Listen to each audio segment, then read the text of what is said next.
Hello, everyone.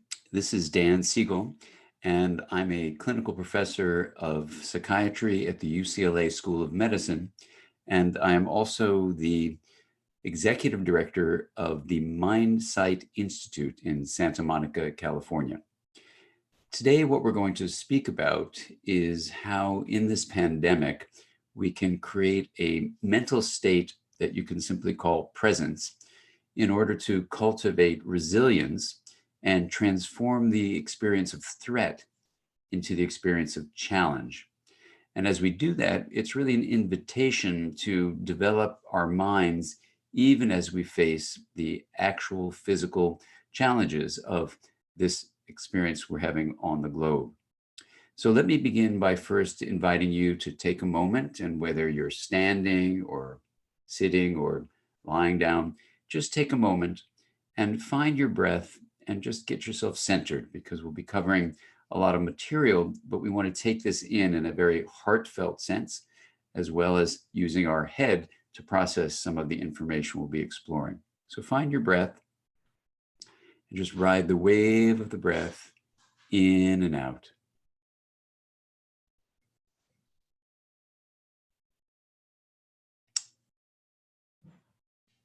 And now letting the breath go, bring your attention with your eyes to the space around you.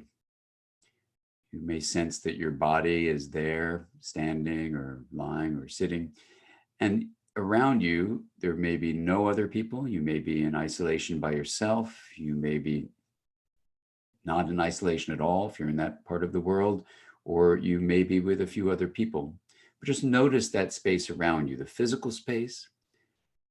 And now let yourself imagine the social space, your connections. And even if there aren't people physically close to you, just let yourself create an image in your mind's eye of the social connections that you have with even a single other person, someone who knows you. And if you can't bring such a person to mind, imagine a desired, an ideal person who could know you, feel connected to you, and you to them. And let that sense of interpersonal connection fill you in this moment.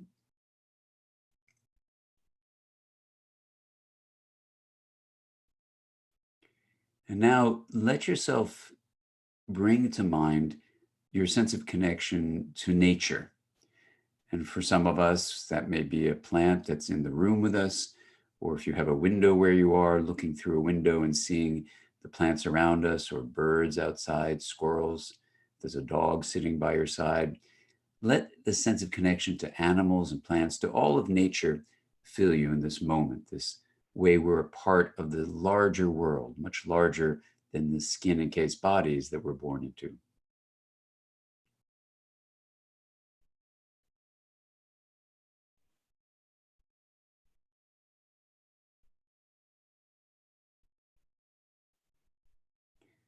And now, once again, finding the breath and riding the wave of the breath in and out.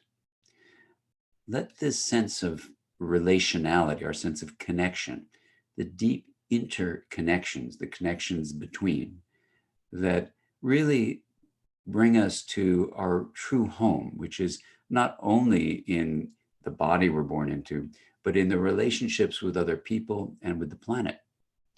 And at this moment of the pandemic, those relationships with nature and with other people are being strained in a huge way.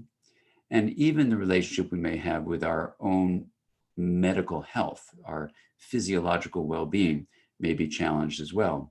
So, what I'm going to ask you to do now is let this sense of connection rest with you. And we're going to move through a set of ideas that come from science that I hope will be useful to you as you face the pandemic.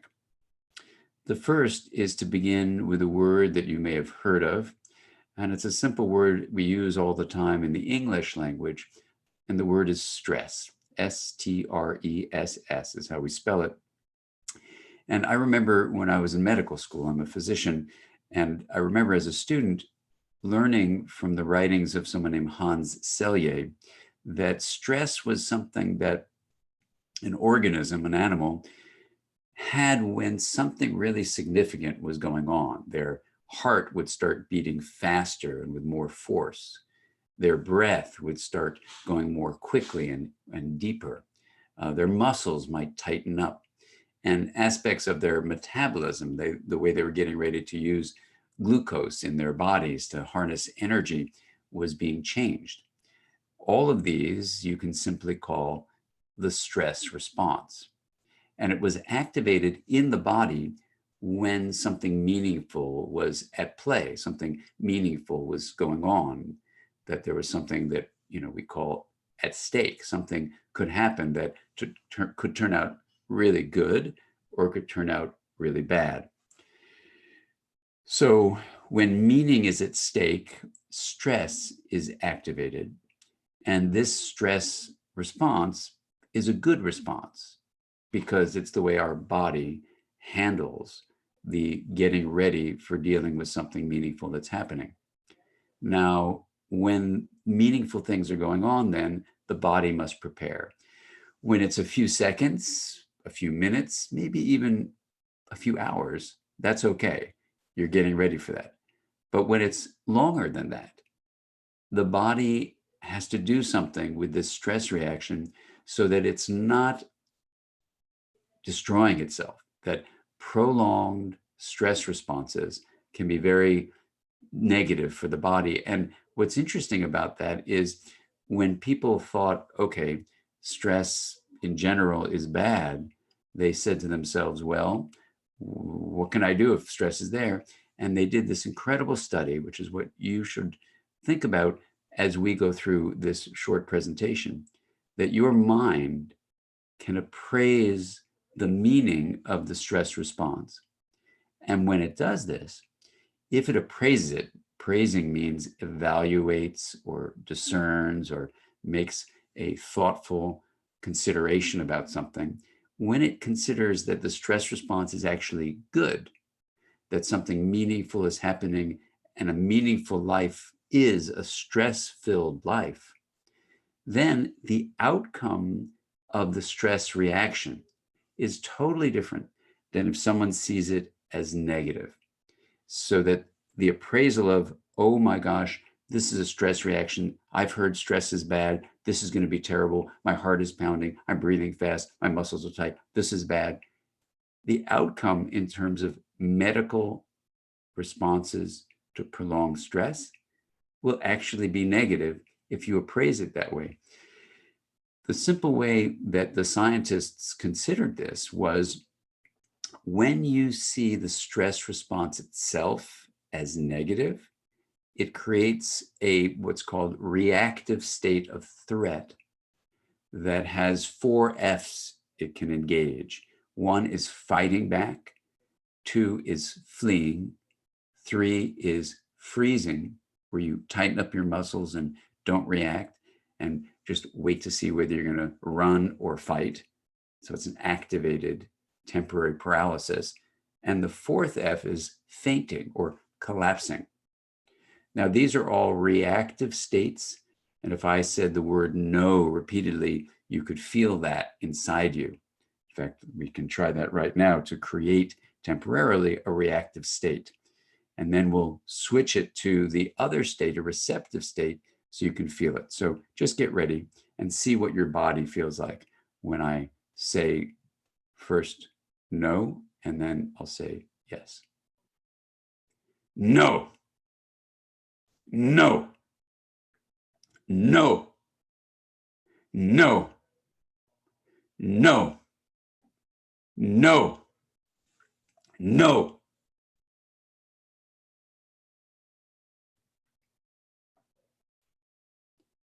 Yes, yes, yes, yes, yes, yes. Now taking a deep breath. Try putting one hand on your chest and one hand on your abdomen. And just see how that feels. And now switch it out so the hand that's on your chest goes to your abdomen, the one on your abdomen goes to your chest, and see how that feels. And just notice which may have felt better and put it the way it feels better. So for me, for example, I'm a left hand on top person. And just notice that and put some gentle pressure, take some nice deep breaths. That's great. Now, this shift that you may have felt from the reactivity of no, with the, for some people fighting, for other people freezing, for some people it's wanting to flee, for others it's feeling total collapse of faint. It's a reactive state. And if we have a prolonged reactive threat state, it's actually not helpful for us. But if you can see how what you may have been interpreting as a threat is actually something that can be considered a challenge, you can turn your no brain state into a yes brain. Tina Payne Bryson, a co-author, and I wrote a book called The Yes Brain for Kids, just to teach parents how to support kids and adolescents in cultivating this challenge state, this yes brain state. Now, what is that receptive state? It's an open state that is where we create a feeling of connecting to others and connecting to our inner world. It allows us to actually engage the stress response. And instead of being a stress reaction that's really distress, negative stress, it creates a stress way where it's good stress, that something meaningful is happening, it's challenging. How do I stay in this open state? So part of what the pandemic approaches for us can invite us to do is say, I'm going to use my mind now to realize there is a virus, yes. How do I approach it with a yes brain receptive state of challenge versus what I feel when I wake up in the morning is it's threat, threat, threat. So this is not to deny that the coronavirus can give us the disorder of COVID-19. And for some people who get COVID-19, they will need hospital care. And for some of those who get hospital care, they will need to have ventilation because it attacks our lungs. And for some, there won't be ventilators available. And in fact, they may pass away, they may die. And for some, even with ventilators, they may be so ill, they may still die. So we are now in a stage where in places that have had a surge of COVID-19 and the medical systems have been overwhelmed, many people have died. We, in some places, are approaching surges, and many people, sadly, will die. Yes, these are absolute threats, and they're filled with the experience of uncertainty and loss, a deep sense of grief, grief over the people who have died, grief over the life that we once knew, of being able to have the freedom to be with one another physically, that the term social distancing is probably in a more healthy way called physical distancing, because we're finding ways on the internet and other ways of keeping socially connected, even as we have to keep physically distant in order to stop the spread of the virus.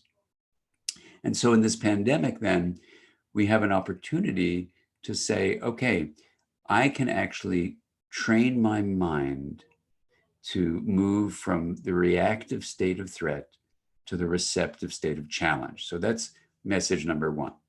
Now you may say, well, how do I do that?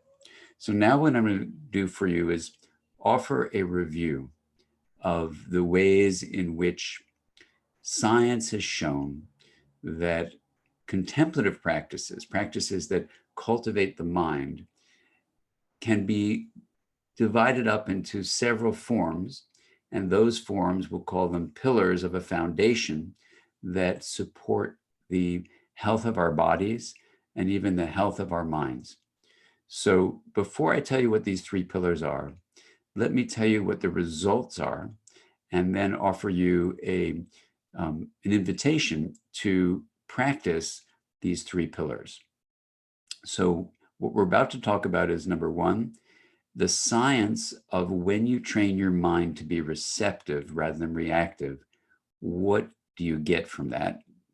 Number two, we're going to look at what those practices are And then number 3, I'll invite you for a connection that allow you to actually do the practices that cultivate these benefits. So the first is a list of 5 physiological changes that careful scientific research on people who've trained their minds to actually cultivate a way of being receptive rather than reactive lead to number 1. Obviously, this is the first one, but you may have guessed it, a reduction in the stress hormone cortisol. So instead of being high for elevated levels, you actually can lower it down even in the face of challenge. So you lower the stress hormone cortisol, number 1. Number 2, you allow the heart to communicate with the brain and the head in a much more coordinated way. And you allow high blood pressure to be lowered and high cholesterol to be lowered. Now, what this means is your cardiovascular health will be improved. So that's number 2.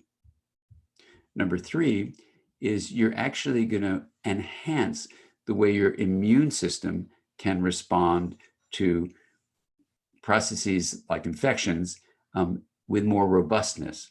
So a more robust immune response. And who wouldn't want that now at a time of a pandemic? So improved immune system functioning. Number 4, the body has a system to attack all sorts of processes that may be unhelpful for it, but sometimes that inflammatory response can get too enthusiastic. And so you can reduce this system-wide inflammation, systemic inflammation, with these practices. How do you do that? Amazingly, what you do with your mind, as we'll describe in a moment, can alter the molecules that are regulating the area of the genes that actually control the degree of inflammation in areas of your body. That's number 4. And then number 5, what you do with your mind is able to influence the optimization of an enzyme, a molecule that is called telomerase, that repairs and maintains the ends of the chromosomes. And so as we're stressed or as we age, the tips of the chromosomes, like the tip of a shoelace, are maintained in their integrity with this little cap called a telomere. And there are a number of telomeres. When they get whittled down, then the integrity of the DNA, the nucleic acid sequencing, breaks apart if you don't have the caps at the ends of the chromosomes. Telomerase, the enzyme that repairs and maintains those caps, actually can maintain our health even in the face of stress and can even slow the aging process. And Alyssa Epel and Elizabeth Blackburn, who won the Nobel Prize, Elizabeth Blackburn did, for discovering this system, have shown that these mental practices actually optimize this enzyme. Those 5 physiological changes are ways of boosting your medical health. So in this era of the pandemic, what we need to do is do everything we can to maintain the strength of our physiological systems. And these practices we're about to describe are what you can do to support that. The 6th finding, those 5 are physiological changes. The 6th finding is with the brain in your head. These practices are shown to integrate the brain. What does that mean? You differentiate and link areas of the brain. You should allow them to be different and then connected. And in that linkage of differentiated parts, we call that integrated. Integration in the brain is the base of how the brain regulates stress, regulates mood and emotion, regulates thought, regulates behavior. And in this way, these practices lead to the growth of integration in the brain. A recent study out of MIT showed that even 8 weeks of these practices in 12-year-olds led to a more integrated structural change in the brain of these children. So these practices are very powerful. And when you do them regularly, before I came on today, I did a very integrative practice that I'll describe to you now. It's my daily practice. So what are these practices? If you heard there was a vitamin that created these changes, you would want to take it every day. If it was a company, you'd probably want to invest in it if you had the funds. You'd really support this thing. Well, the fact is, we now know this is available to you in the form of a mental practice that now, while we're all having this stay-at-home experience across the globe, we can actually take the time, and regular is better than irregular. So if you can do it on a daily basis, that's great. People always ask, how much do I need? Amishi Jha, a wonderful researcher in Florida, has shown that you need for sure about 12 minutes a day, a daily dozen. Other people say, let's, buffer that up a little bit to 20 minutes a day. The practice I'm about to describe to you is about 20 minutes, 25 minutes. So you can do it in various speeds, but getting about a daily dozen would be a good practice to aim for. When do you do it? No one has an answer to that. Do it when you can do it. The next question is, what is the it? Well, you can divide this into three components. These studies studied various practices that did three different things and then looked at them cumulatively. And the practice I'll describe to you is a practice that has all three in one practice. So what are the three components? The first of these three pillars is training your mind to focus attention. So when we focus on the breath, for example, that's an example of focused attention training. In a practice that we'll talk about called the wheel of awareness, where we place the object of attention on a metaphoric rim of a wheel, and then place the experience of awareness that we can have of that thing, like the breath, in the hub, then we have a visualization of how we can take a spoke of attention that directs this attentional process toward, let's divide the rim into four segments. The first segment would be the first five senses. So even right now, we can say, let's aim the spoke of your wheel of awareness toward the first segment, the first five senses. Let's begin with hearing, and just let sound be the focus of attention.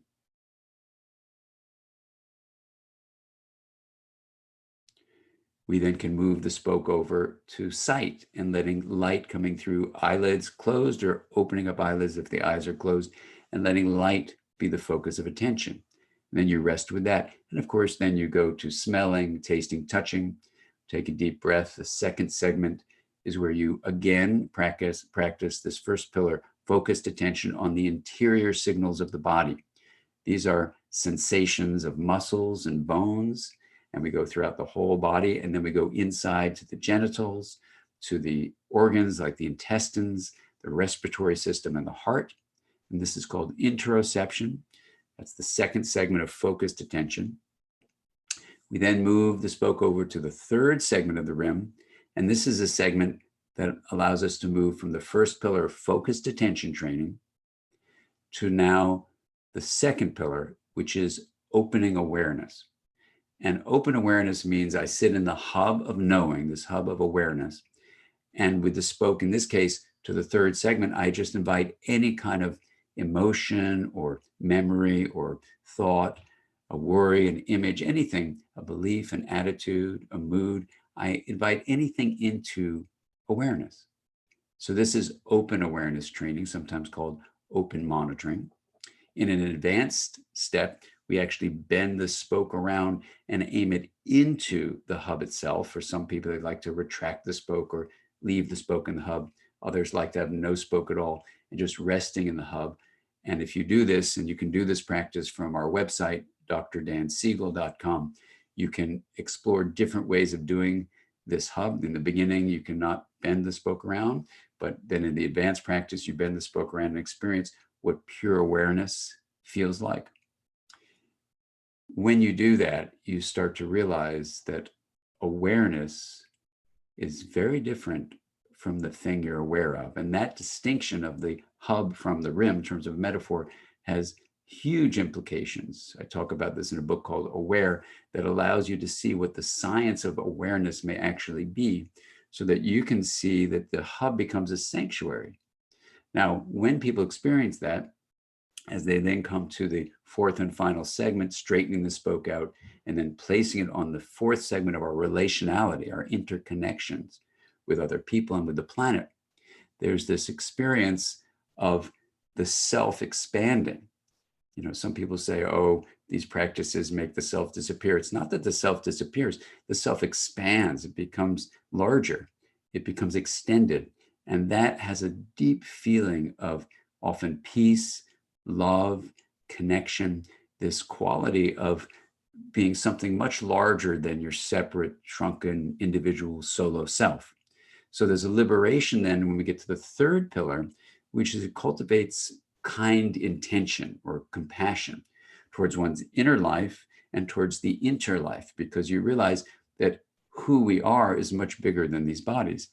Now, this open monitoring as the second pillar and the kind intention or compassion training for the third pillar comprise three pillars, with the focused attention being the first, that lead to these research changes. Now, before we open it up and consider how you could practice this, let me say that when you try out this wheel of awareness practice, what's absolutely fascinating about it, and I initially did it with my patients, then with my students, and then in workshops with over 10,000 people where we collected the data. Now it's over 50,000 people in person in those days when we could do that.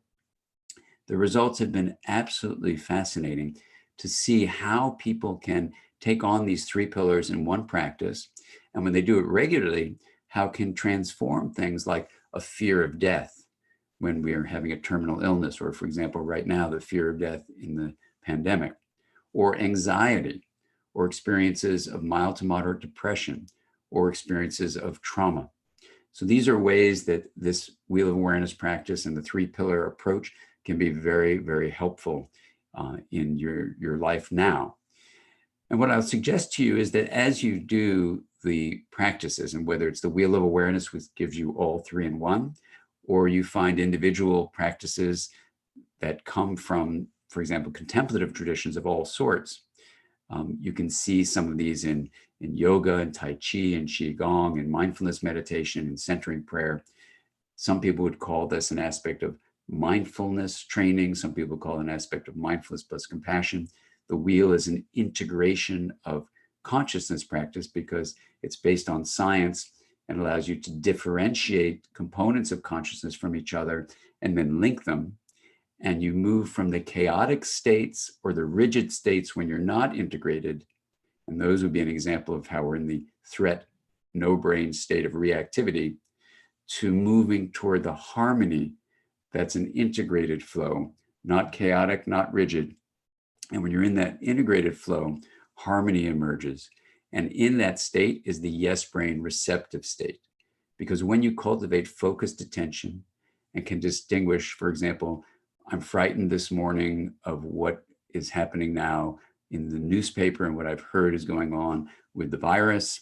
The surge is coming, or if I'm a medical professional, I have to go into the hospital. I'm afraid there won't be personal protective gear. In all these different ways, when you have the sanctuary of the hub, distinguished from the fear that in this case would be on the third segment of the rim, the clarity, the peacefulness, the sense of interconnection, the love, this feeling of wholeness that comes from the hub is not lost even when there's fear or anger. And this curious, open, accepting, and loving state, I use the acronym COLE, curious, open, accepting, and loving, is something that comes from this hub of the metaphoric wheel. There's a whole science that we could describe about that, and we explore that at the website. But here I'll just say to you, when you tap into that COLE state, it allows you to be open and to name whatever kind of emotion comes up with you, to recognize what's happening with curiosity, to be open to it, to accept it, and to bring a nurturing, loving stance. So that's the COLE, C, curious, O, open. Accepting means not being passive, but realizing things are the way they are. Now let me get active and work to get people masks that need masks, do things to protect my loved ones and my neighbors, do things actively, but with a sense of acceptance. This is the way it is, rather than trying to push it away or deny it, or trying to just wish things were something else. Acceptance is an active state of engagement that just sees clearly. And the love is a vital force that we all need to maintain, especially during this time of the pandemic. So what I invite you to do is try out the Wheel of Awareness practice, or any ways you can include the 3 pillars in a daily practice that you have. Promote well-being within, promote well-being within relationships.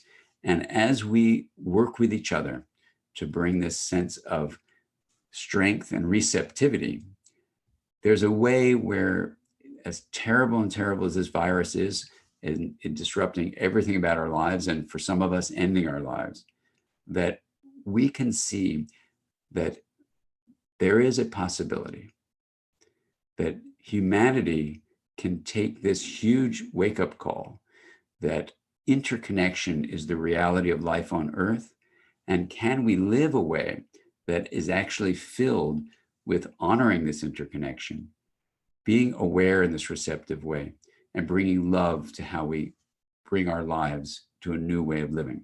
So the pandemic, as terrible as it is and as threatening truly it is to life for individuals, can be seen as a moment of really collectively coming together in a way that we can bring a positive change even through all the pain and suffering that will be happening and is happening. And so finding that truth is something we can do together. So thank you very much for being a part of this journey, and I look forward to connecting in the future. And now we can open up for Q&A. And so let me see what kind of questions you can come. It says, thank you, Dr. Dan, thank you. Given many in close quarters and how that might flare long-established challenges with those we are sheltering, do you have a tactful way we can invite them to view your talk without making it seem like we are blaming them or it's their fault? Yeah, that's a great question. Thank you, Matthew. You know, when we're in relationships with others that are challenging, it's really important to begin, just like they say, you know, in airplanes, begin by giving yourself the oxygen mask first. And as you do that, you will have the strength you need to approach others. So I've found myself that whether it's the wheel practice or something like this, that gives you access to something beneath the reactivity you may be feeling in these close quarters. It will give you the strength and the clarity you need to reach out to others. Also, as you take in the information from this brief overview, what you can see is that there is an opportunity, as people see you living this way, to invite them to, for example, listen to this very brief talk and say, wow, let's see if we can do whatever practice. The wheel is just one. We let you explore whatever you want to explore on our website for free, but there may be other practices as well, where I think the mechanism is actually quite similar, of distinguishing awareness from the thing you're aware of. So you're integrating consciousness. And when you get in touch with the feeling of love, it often is a driving force that can let you see beneath some of these challenges you have. So thank you, Matthew. And, you know, when people see how you're living, and if you're feeling, you know, a clarity in the face of all this confusion, then this can be a good way to go, to show them that it's no one's fault and they can learn from you. So an anonymous person says, are there any ideas around the effect of diet in limited resources? So I assume from this question, it's about how can you actually keep your health up when you have a limited way of getting food. And, you know, one thing is, you know, just to maintain, and I'm not a nutritionist, but from my experience with nutritionists, I would say try to maintain, they would say, a balanced diet. And especially in these days, stay well hydrated is very important.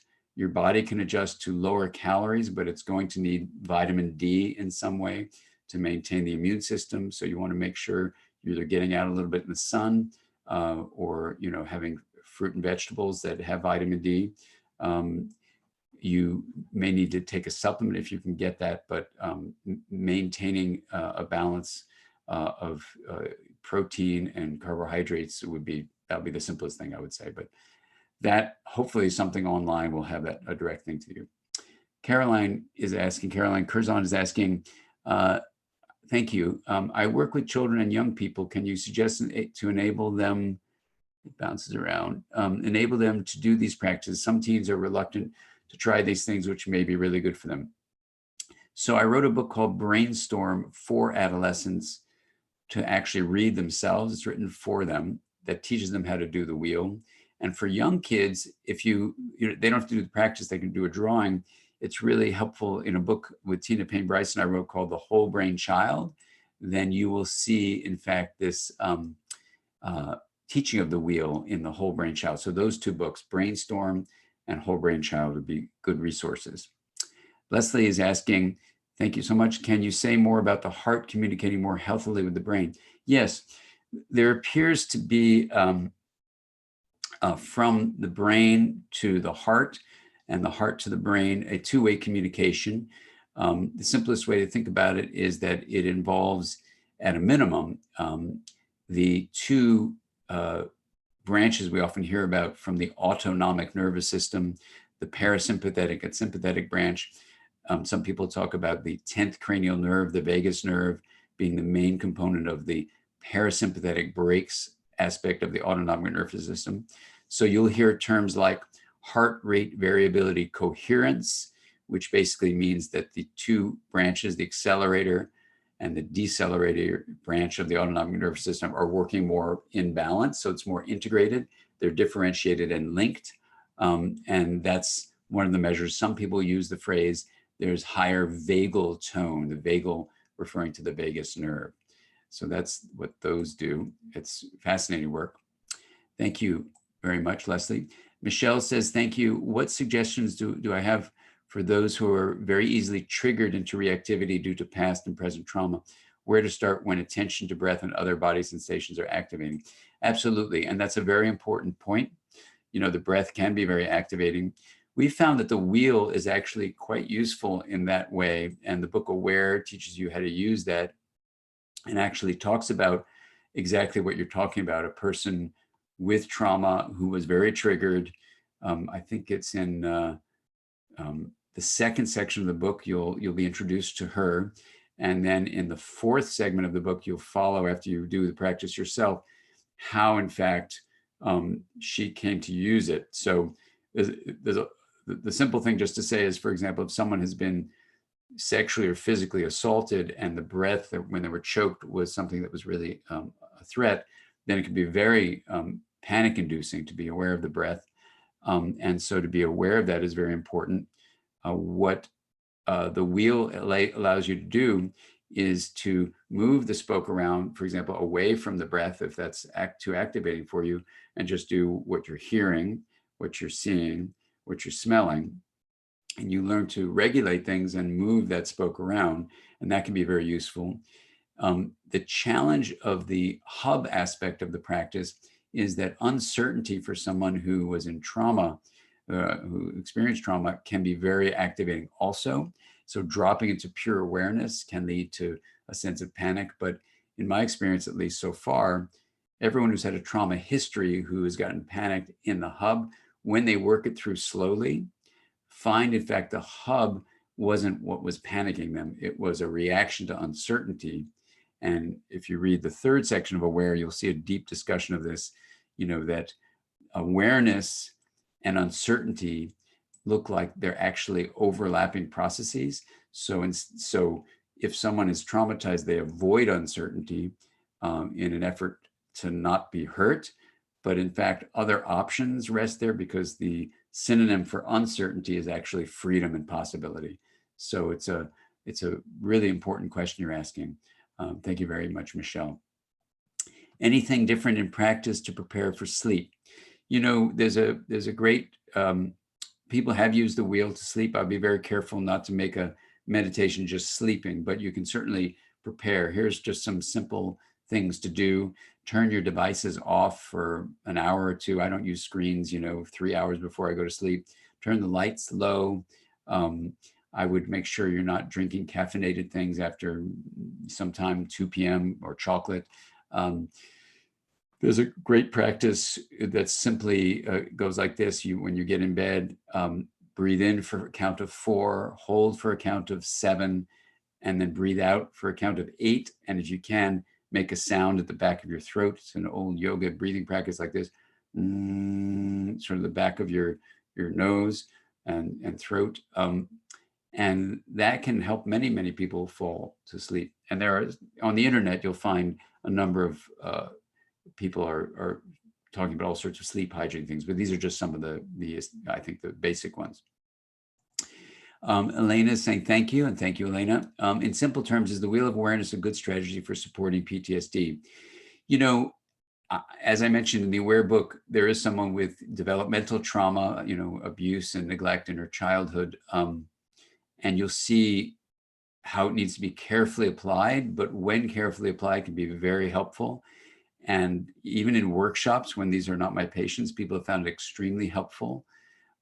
So if that's an area that's personally yours or professionally yours, I would really urge you to read the book Aware, because when you follow the case of the patient I did have, where we were able to work this through in examples from workshops, you'll see how in many ways our adaptation to trauma itself can be traumatizing, not just the trauma. So the wheel actually helps you reset the configuration of how your mind has adapted in a really liberating way.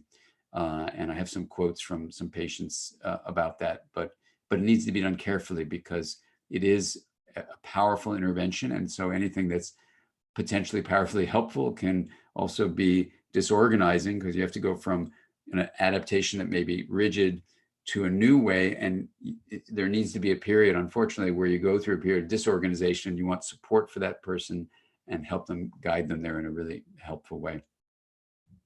Okay, there are 2 more questions, and we have time for those. This is great that we can complete all the questions.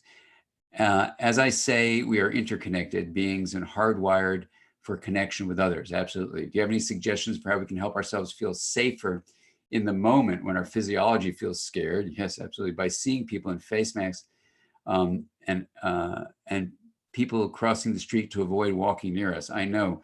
How can we not experience this as threat and unsafety? There's a phrase I use, name it to tame it, and it comes from some research out of UCLA. They didn't use that term, but it's a way of summarizing the studies. When you name the emotion, like the person's wearing a mask and you feel scared, if you say fear, fear, it makes the fear a point on the rim. And instead of being your whole identity, it allows you to recognize it. And Tara Brach and others use this phrase, RAIN, recognize it, accept it, investigate it, and nurture it, or non-identify with it. Recognize can include naming it. So naming the fear, accepting it is like our Cole state, accepting it, being open to it, of course, is part of the Cole thing. In RAIN, it's investigating. And so say, oh yeah, I see they have masks, and they're walking across the street. My brain is interpreting that as danger, but it's okay. There's a pandemic. That's why people have this. That's great. Thank you. Thank you for this. Does the stress response affect how the body will absorb supplements and nutrients?